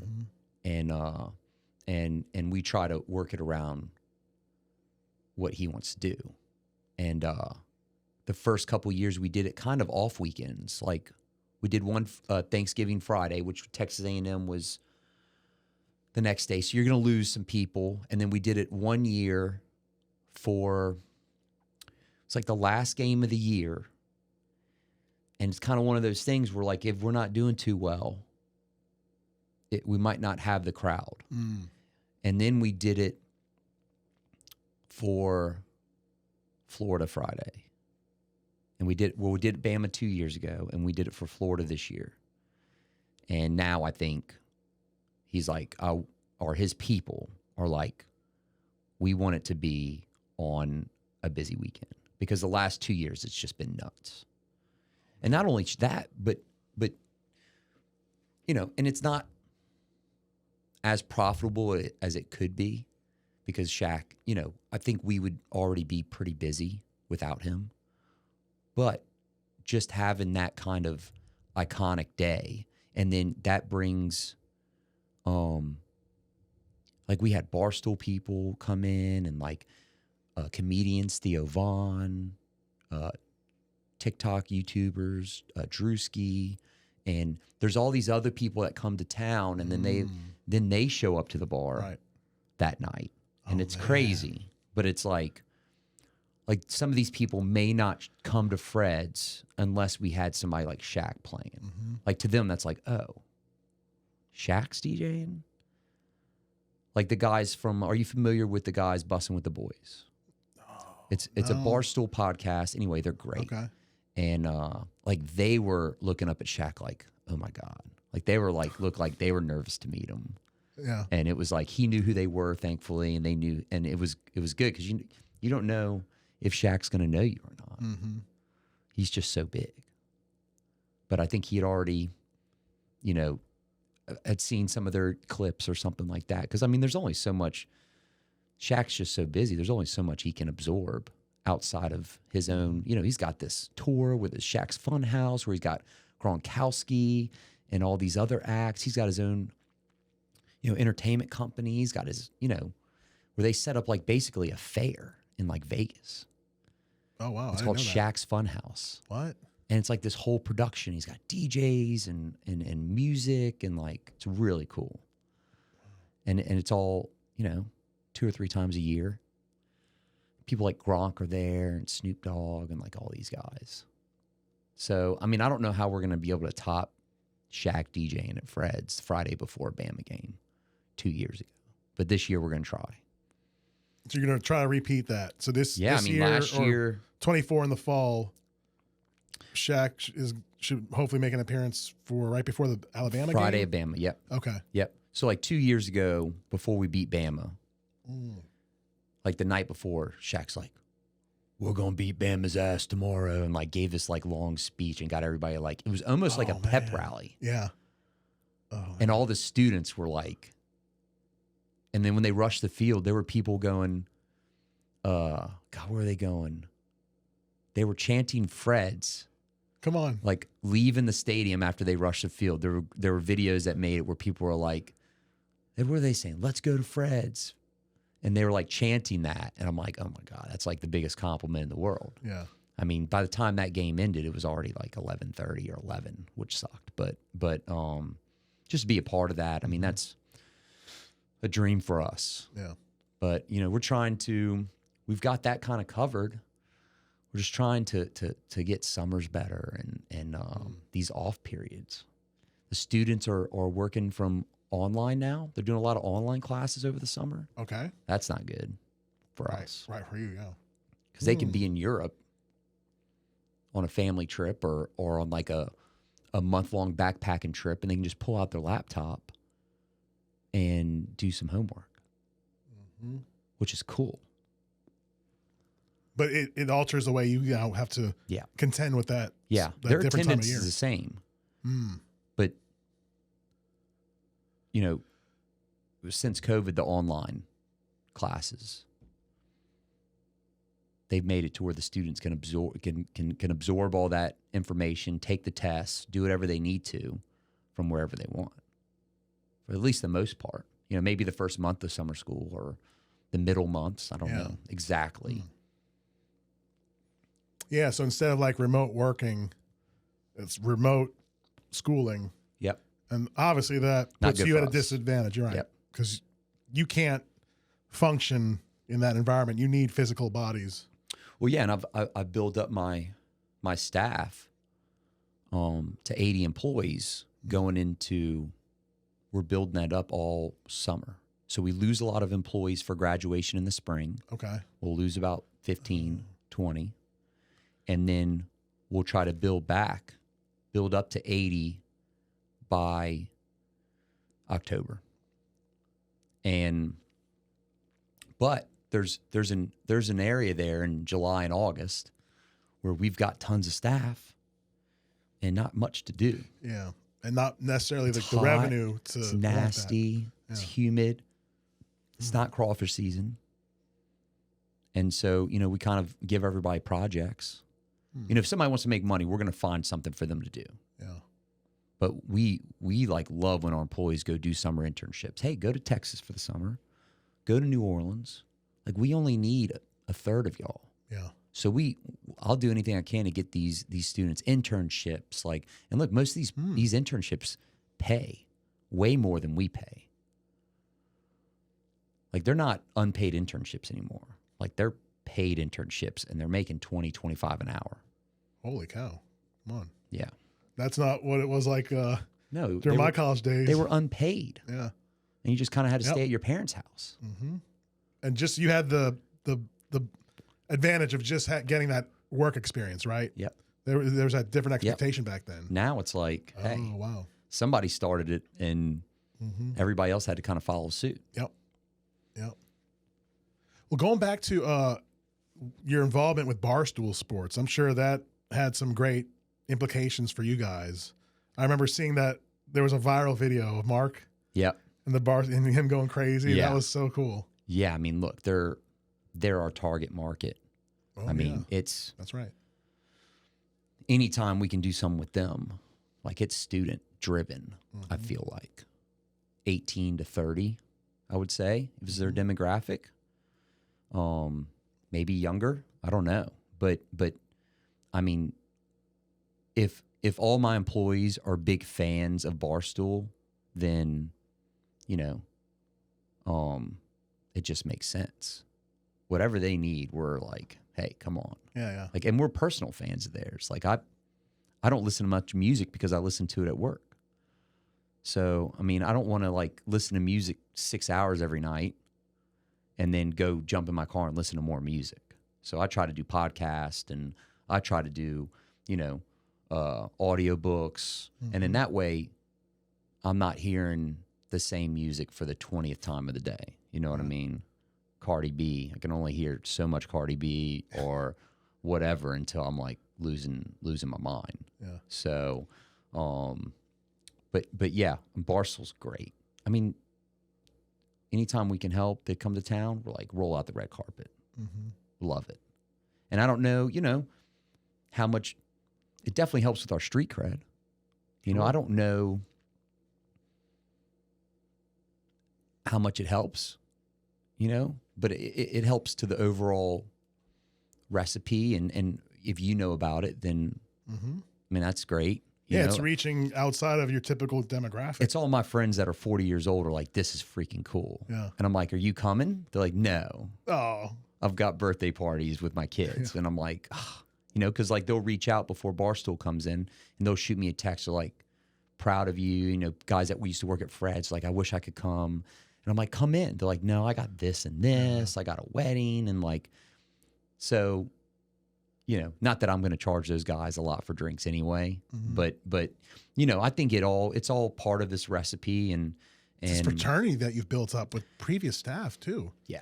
I've heard that. Like, just to give you insight, we have clients, and I don't want to mention their names just to put on blast, but you know, they'll tell me their experiences having worked at Fred's maybe 20 years ago, and they still keep in touch. They've talked about just the awesome culture that's been nurtured there, like this bond, this fraternity that's been developed within the staff, the staffers of Fred's. Like some of the famous Christmas parties. Mark had invited me one year. Yeah, Mark's the one that I mean, look, all I know is Fred's, you know, and a pizza place in high school, really. Yeah. So Mark is that culture was around long before me. And then that's what attracted me to work at Fred's was that kind of culture and a place to hang out. And, you know, when you're 20 years old and you've already been at LSU a couple years, you're looking for something new and, you know, seeing the Fred's guys walk around in their Fred shirts and like being like, man, that looks pretty cool. And then, So I've heard about those Fred shirts. Huh? Yeah. That's what attracted me to Fred's is that kind of like, it's not just the money. I mean, we're getting paid $6 an hour when I started working at Fred's, but it was part of that group, that kind of like fraternity. And it's kind of another fraternity. Yeah. You know, it's a bunch of guys that all need money, but they want to have fun making it. And, you know, it's our job to make sure that sticks around. And it's really easy to do, though. You just treat people like they want to be treated. Like you know, we were all the managers were at one point trash, ID checkers, bartenders. And you just kind of got to transport yourself back in time, be like, how would I feel if this happened? Or, you know, you have to like put yourself, or you just ask them like, hey, what do y'all think about this?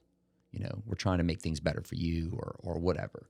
And then look, we do a bunch of things like they get no interest loans anytime if the staff wants $600, before spring break, probably 10 or 15 guys will come take out loans, and they'll pay back $50 a week for 12 weeks.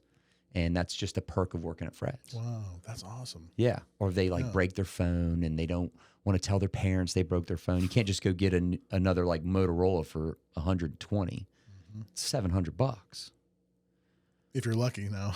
Yeah. And if you want to get the same phone your parents got you, because they might notice they got you a nice phone for Christmas, and if you show up with like some generic cheap Android, they're gonna be like, "Where's your phone I got you 3 months ago?" So a lot of times they need a little loan, or if they, some of the older guys, if their transmission goes out, we just gave some guy some money to fix his transmission. So, that's a good perk. And then, just the way we schedule. We have 80 employees. We don't need that many on a weekend. So there's always besides Alabama Friday with Shaq, they get a chance to have off for a game or two. Not Alabama weekend or Florida weekend or hands Auburn on deck, weekend. But if it's, South Alabama or ULM, like we're like, hey, look, we can, about 15 of y'all can take off and have fun. You got friends in town, invite them in. So, try to treat it like a clubhouse up to an extent. They show up, they can't show up late and looking like they just rolled out of bed or anything like that. But for the most part, it's sometimes because of the way sometimes because it's like a clubhouse and it's like that, the lines get blurred a little bit. They forget it's a job, and they forget there are some minor things they have to do. Show up to work, show up presentable, but that's not much to it. So, it's a great job. That's why I'm still there. 21 years at the end of this month. So, oh man. Yeah. No. Yeah. Well, it sounds like you're displaying leadership skills, and I guess because I just to give you some background, I had a career path for Wall Street, so I'm very in tune with like business news and economics and just even like management approaches.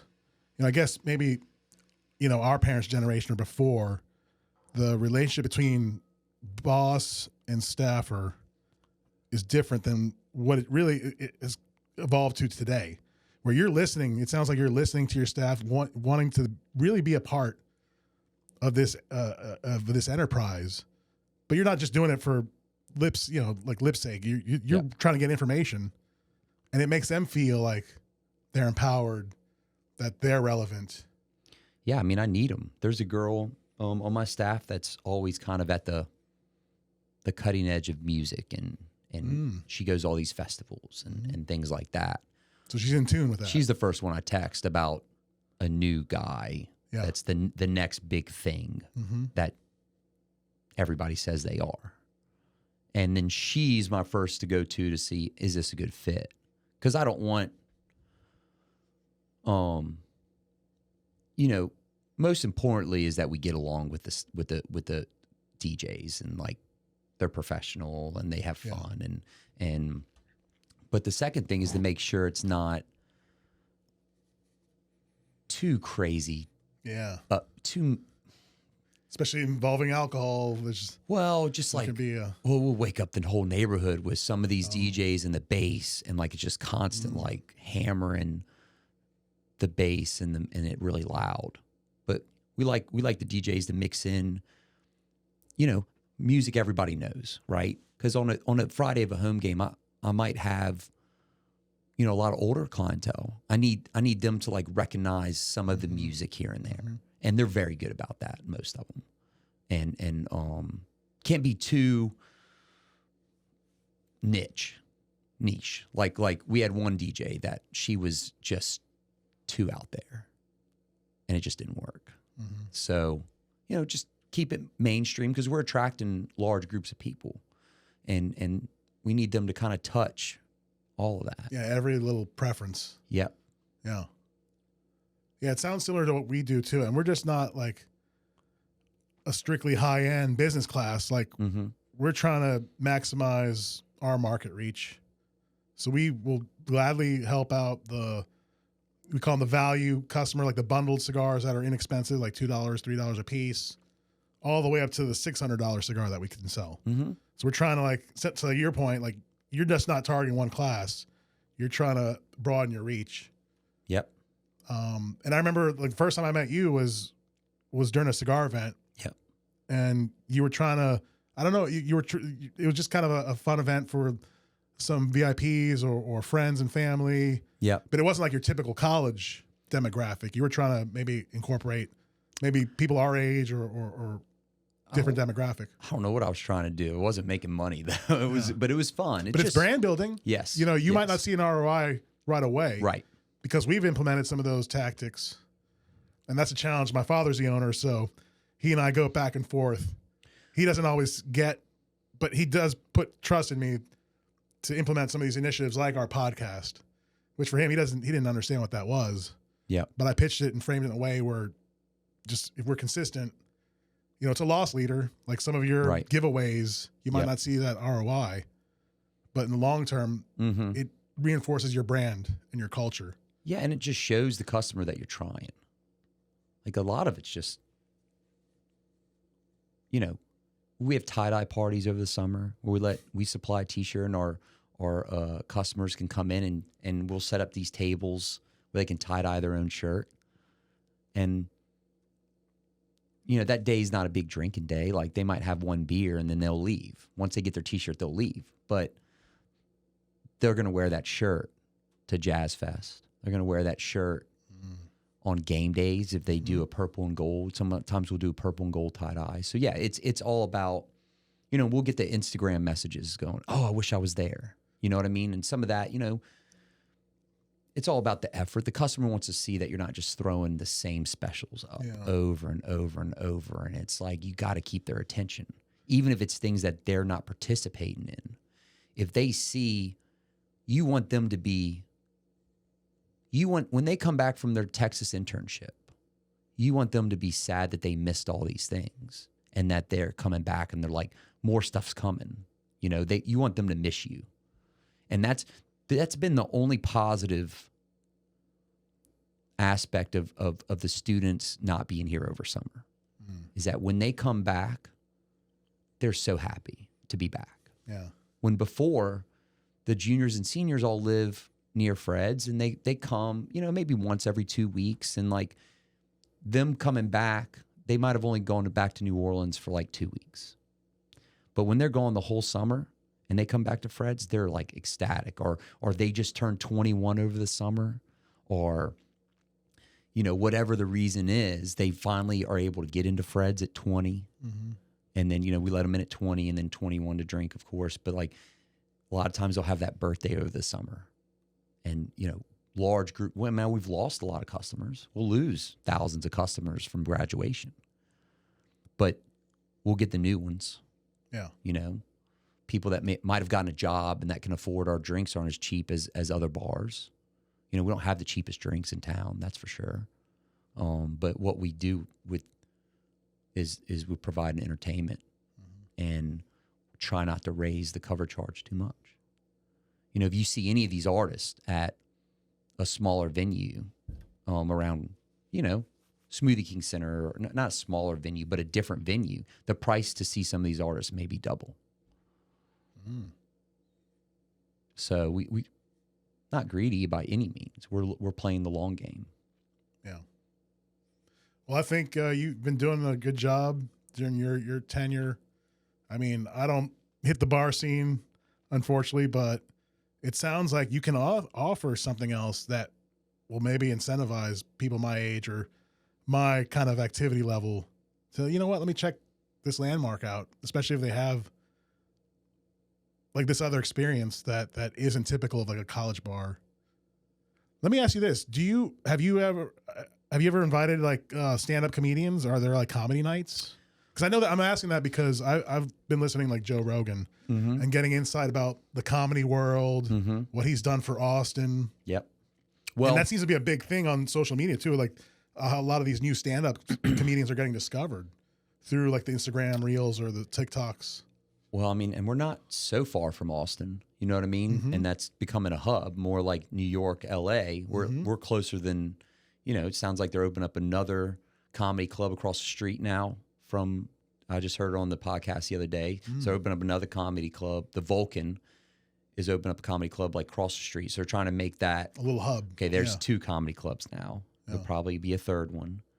And, but so we've got a space next door to Fred's that we're building it out to be a private event space. Okay. And by private event space, I mean, so Fred's is set up for 11 p.m. to 2 a.m.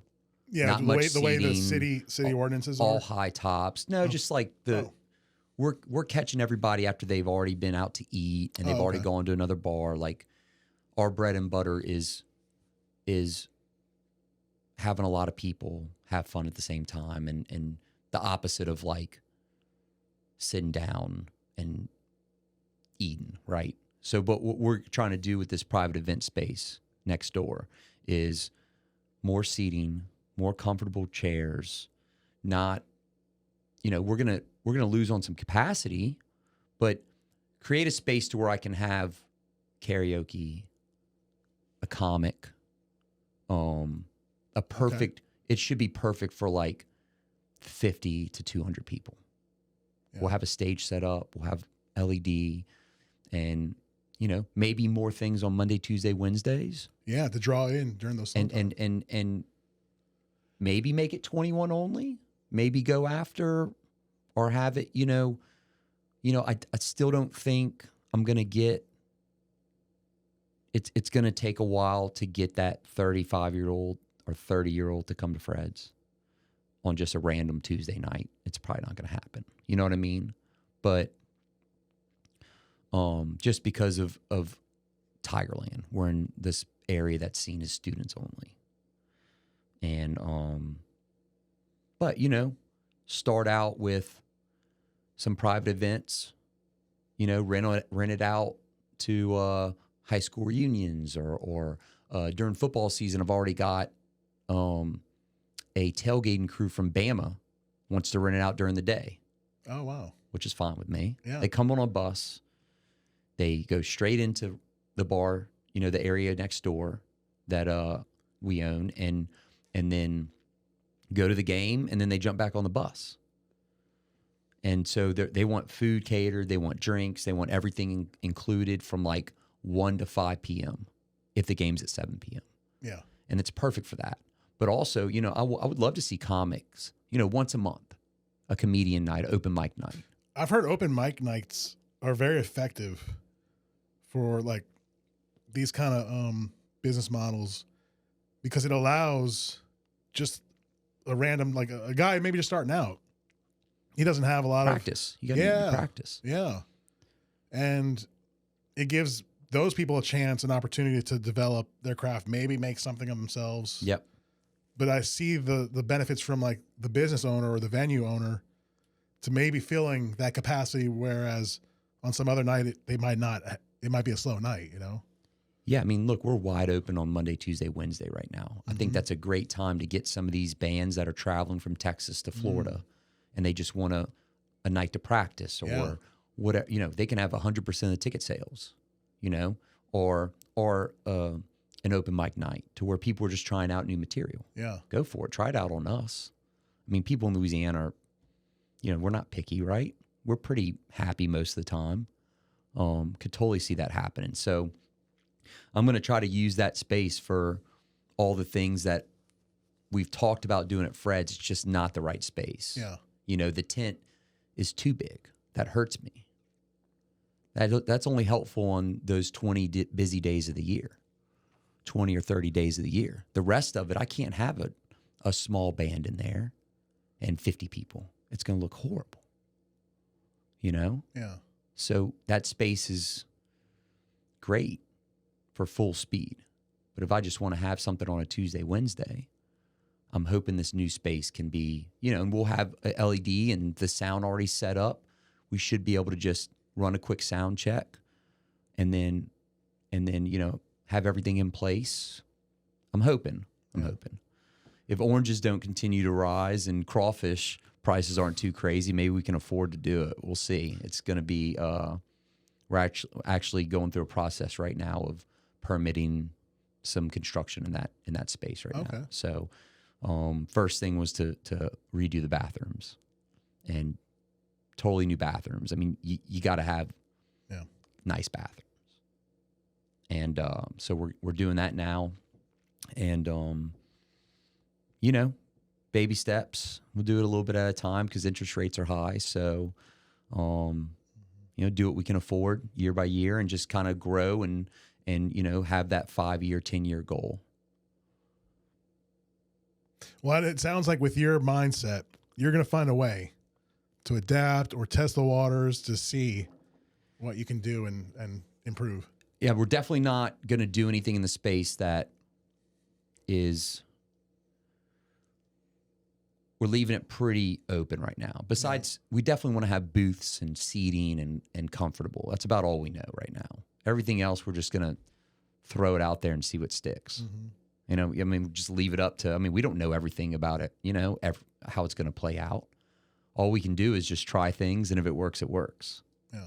But our model's not, what we do want to get away from is this constant,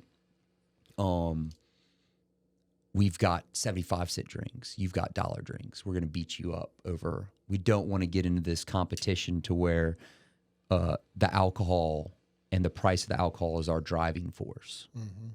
You know, alcohol is just part of what Fred's offers. We've got, that's just what's being consumed sometimes. Like we've got these THC seltzers out now that some of them are drinking. And on weekdays, you know, I think they're doing really well in some of these New Orleans markets where Frenchman Street, you go to Frenchman Street and it's a weekday night, or you go to Tipitina's on a Tuesday, Wednesday, and you're watching a show from 7 to 10, or you go to Varsity, like, I don't want to drink more than, you know, a night or two a week, but I want to see that concert. So maybe you have just like one THC seltzer. Yeah. Get a little like or some other or some other mocktail, they call it, right? Yeah. And we don't want to, you know, you never know what that industry is going to be like 10 years from now, or what, you know, is it going to be like I went to Amsterdam and it's going to be, it's either a smoking bar or it's a drinking bar. There's no in between. You know, every other place was, oh, this is smoke only, and then this is drink only. Want to be prepared for everything. You know, I'd love to have a cigar, be able to sell cigars at Fred's, you know, have a smoking room, or just have like a lot of these grocery stores. You see Alexander's Market. They do these whiskey dinners. They've got like a little they've got like a little dining room set up, or they have a little cafe. Have you ever been to the one? Yeah. Mm-hmm. And they'll have the whiskey dinners once a month, or they'll have a wine dinner. Like grocery stores didn't do that 20 years ago. They've even had to evolve in their industry. Yeah. And I think it's cool as shit. Yeah. I think it's great. I mean, they're opening up another location, so they must be doing pretty well, right? Okay. I mean, they're opening one up in Gonzales, another Alexander's. And I think their concept's going to be fairly simple or similar. Yeah. And, you know, I want to be able to have a cigar dinner at Fred's or a cigar event like we had. We need to talk that. Yeah. And we're looking for a venue to house like a cigar dinner. Yeah. And it sounds like your space actually might be legally compliant with that. We'll see. Utilizing that tent. Yep. Because the way the law is in Louisiana, it can't be indoors. It has something to do with like walls. That's the way they. Yeah. So if you can do it in a tent outside. We've got a patio. We're going to have a little patio set up. And, you know, we can easily do it out there. That's probably 60 feet by 60 feet, 100 people sitting down at least. Yeah. And, you know, I'm open to trying anything. Yeah, we'll have to brainstorm on that. Yeah, I mean, it's good to cross. I mean, I've got a lot of, you know, having the older clientele. I mean, we were able to get 30 or 40 people there, right? Mm-hmm. Yeah, we have an email list, 10,000 strong. Wow. So we can cross promote. We've done that with a local restaurant. We had a cigar dinner in in December? So yeah, we need to talk about that. I mean, look, it's just fun stuff. It's like having your own clubhouse. I mean, we need to make money, but but that's all fun stuff for somebody that's been working at Fred's for 20 years. I like trying new things.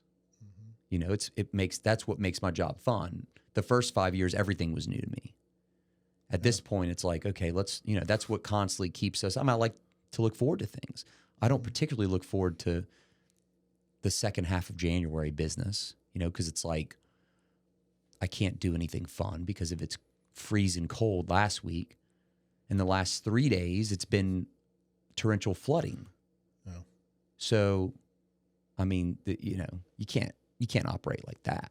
Yeah. I can't wait for March, April, May, which is just beautiful in Louisiana.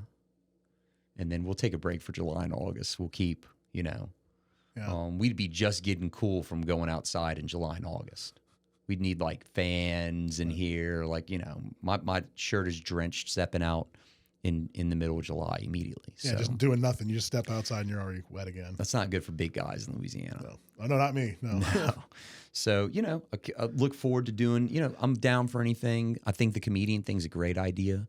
I think having like now 90s night, 2000s night. Oh yeah. Back when we were in college, it's like 70s, 80s, but you can play the music videos on the screen. And I know there's a bar in New Orleans where we like to go before Saints games. And you forget these music videos that you watched on MTV.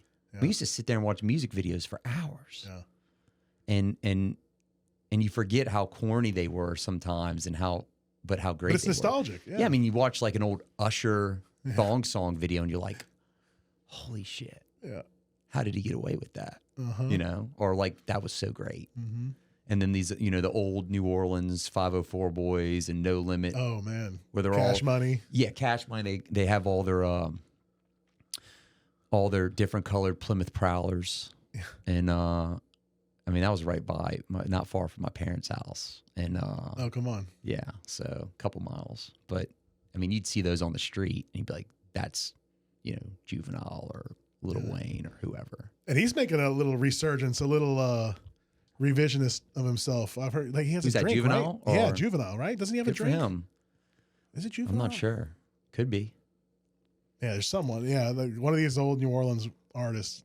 I feel trying like to redefine himself, and I feel like I think he's one of them's got a Urban, barbecue maybe? sauce, maybe, or they've always got something. I love it. Yeah, reinventing oneself.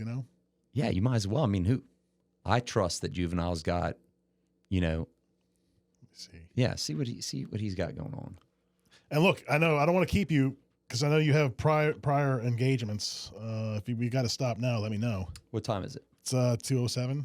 Okay, we're good. Okay. Yeah, Juvie Juice with Urban South Brewery. Nice. Yeah. Oh yeah, Urban South is Yeah, New Orleans brewery. Wow, that's cool. Yeah, and what's got the a flavor? picture. I got a picture. Look at a picture of him, Oh, like with showing up his artwork. he looks pretty young in that picture. Yeah. What flavor does that say? Let's see. What is a hard iced tea with lemonade inspired by the favorite drink of Nola's own Juvenile? Yeah, made by Urban South Brewery. Urban South. Yeah, I mean, talk about, the all these breweries in New Orleans. Mm-hmm. Like they've created all these breweries have bars and the one the beer garden. Tin Roof has the yoga and there's Fred's has all kinds of competition now. It's not just not from your traditional other bar. Yeah. So we've got y'all don't have a liquor license here though, right? No. Okay. And going to that, like people ask us all the time, please open up a cigar bar. Like we because they love our brand, right? Right. Just the experience they get just from our traditional walk-in humidors and stores. But I have friends who've been in the bar industry. I know we could do well with that concept, and we would do it like the way that I think about like in Hong Kong or London or New York, Chicago, Beverly Hills. There's some of that lacking in this market, and we would do it right. But I don't want to live that bar industry life, Yep. and deal with. I've talked to other, liquor reps or distributor reps. Like that industry, you got to be careful. Like to your point, you said earlier on that your industry can kill you literally. Yeah. I talked to Andrew at Sugarfield Spirits, and we were talking about you and the vodka in that episode, and he kind of alluded to that too. Like there are breweries and who met their demise literally from succumbing to alcoholism or something worse, Yeah, and you're talking about the management, or are you talking about Just the ownership, whether it's ownership, a brewery or distillery Yeah. or a bar owner, just any part of the supply chain in your industry. Yeah, what's So I'm afraid that my point of bringing that up is I'm afraid to enter that space yeah. and deal with that. Like I like actually not having alcohol because Yep. once you add that, it's a different dynamic. Yep. But I respect the cigar bars in this country that do it. What I view as like very traditional, very, very well executed.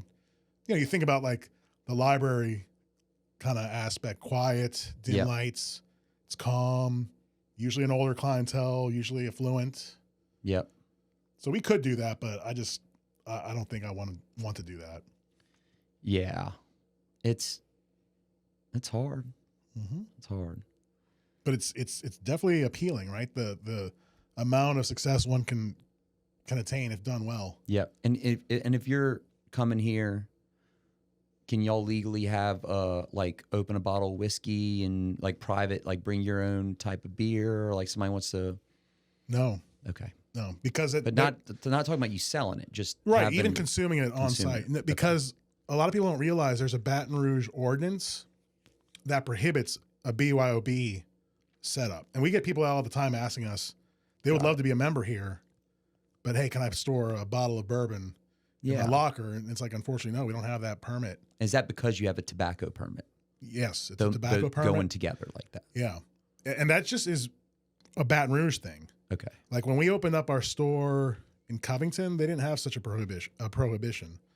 So we were allowed to, like, people could consume.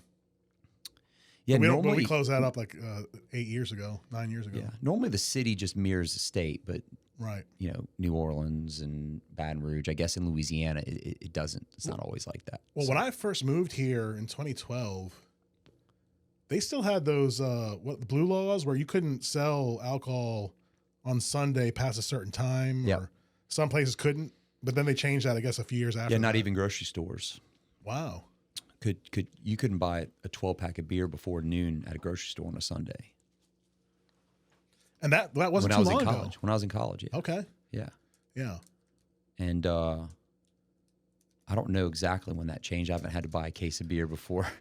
I think it's like I said, when I first came into town in 2012, they still had that kind of prohibition. And I think maybe it was a year or two after they changed it. So they loosened it. But you and I growing up in New Orleans, Yeah. like we didn't have to contend with that. We could have 24/7 Yeah. drink on the street. So it was a culture shock for me when I came here. Yeah. The best time to get beer was at 5 a.m. from somebody just standing outside Yeah. a convenience store. Yeah. Yeah. Hey, here's keep the change. Get me a case of beer. Yeah. So, yeah, you got to. Hey, you can only deal with the cards that you're given. So play the cards. You know, I don't Play even your worry dealt, about the laws and you know, or changing them. Changing them's a big pain. But Yeah. you know, but I Yeah, like if you Baton got- Rouge though. Yeah. So yeah, you live here now. Yep. I started living close to the bar, and then the longer I've worked at Fred's, the further I've liked to move away. So just to keep that balance, you know, you're Right. constantly trying to find that balance, Right. and you know, it's nice not to pass by your work. Like some of my managers live very close to Fred's. Well, not only do they go to Fred's all the time, but they have to pass it 4 or 5 times a day, and then like also, oh, let me pop in real quick and grab something. Next thing you know, try to find that balance a little bit, and it actually helps me living further away because I will stay there longer during the day. I won't just, you know, if I just run home to grab a sandwich every time I'm hungry, you know, I'll disappear at the house for 2 hours. I'll find something to do, but being 20, 25 minutes away, which doesn't seem like a lot to most of y'all on here probably, but it keeps me staying there longer. And, you know, I'll just eat dinner or something like that. But, well, cool. Well, I've got a little, doing some, a little speaker set up at LSU women's basketball game. Oh yeah, what's that about? You mentioned that before. Yeah, it they came have on. college game day. Is coming for women's basketball. Number 7th ranked South Carolina or no, 7th ranked LSU women's basketball. We're the defending national champions. We're playing. South Carolina's coming to town. They're ranked number 1. And I don't know if they're on ESPN2 or they might be on ESPN tonight. Okay. And they've got a big bus. I think it's sponsored by State Farm. You know, Home Depot sponsors it during the regular season, for football. Yeah. But this is like, I think it's a State Farm bus or something else. They're going to be parked, and I got one of my DJs that plays around town, and the production company that is such a big part of our entertainment side, that they're going to meet me up there. They're probably setting up as we speak. And then the students, the tickets are going for $2,000 tonight. Regular tickets. $2,000. How much?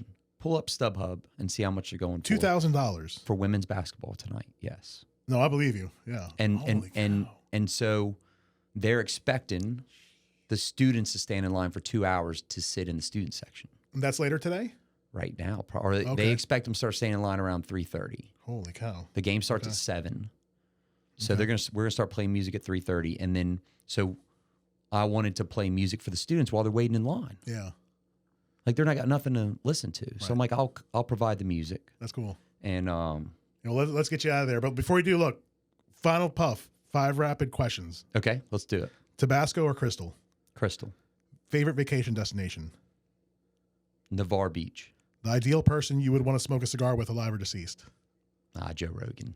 Desert Island cigar, if you had one. Bocock? Bocock. Yeah. Oh, definitely. Who would you want to see on a future podcast here? I think you should have a crawfish farmer.